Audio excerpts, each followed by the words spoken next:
আল্লাহ বললেন, ইয়া আইয়ুহাল্লাযীনা আমানু লা ইয়াসখার কওমুম মিন কওম। ওহে আমার ঈমানদার বান্দারা, শোনো শোনো, খবরদার কখনো কোনো মুমিন বান্দারে ঠাট্টা করো না, অবজ্ঞা করো না, ঠাট্টা করো না। তার মনে কষ্ট হয় এমন কোন কথা তারে বলো না। Never scoff of anybody.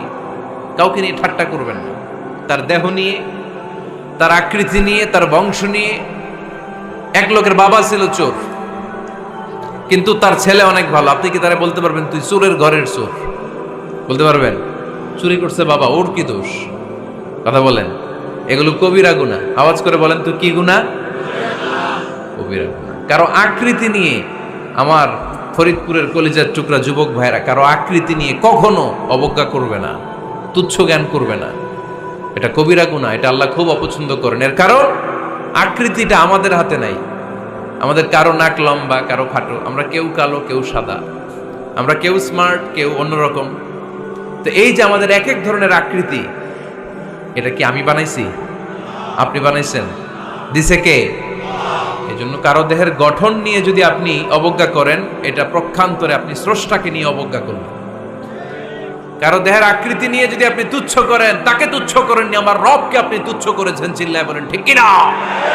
খবরদার, তুই কালু, তুই লম্বু, তুই মোটু, তুই কানা, তুই রোহিঙ্গা,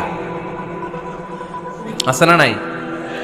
ইদানিং ইদানিং এটা খুব চলে। এই রোহিঙ্গা নামটা আছে না? ফরিদপুরে এগুলো ঢুকে নাই না? আমাদের ওইদিকে দেখি কি অবস্থা, কারোর সাথে কেউ লাগলে তুই রোহিঙ্গা। কি আশ্চর্য, এই গালি কবে আসলো? হ্যাঁ, অনেক ধরনের গালি। ঢাকায় আর একটা চলে ফইন্নির ভূত। কি বলে? এই এগুলো আগে শুনি নাই আমরা, রিসেন্ট এগুলো বলা শুরু করছে। ফইন্নির ভূত, রোহিঙ্গা না। এগুলো বলে আপনি কাউকে অবজ্ঞা করতে পারবেন? পারবেন না। খবরদার, এটা কবিরা গুনাহ, এটা ছোট গুনাহ মনে করবেন না। কারণ আকৃতি নিয়ে তুচ্ছ করা যায় না, কারণ আকৃতি দান করেছে কে?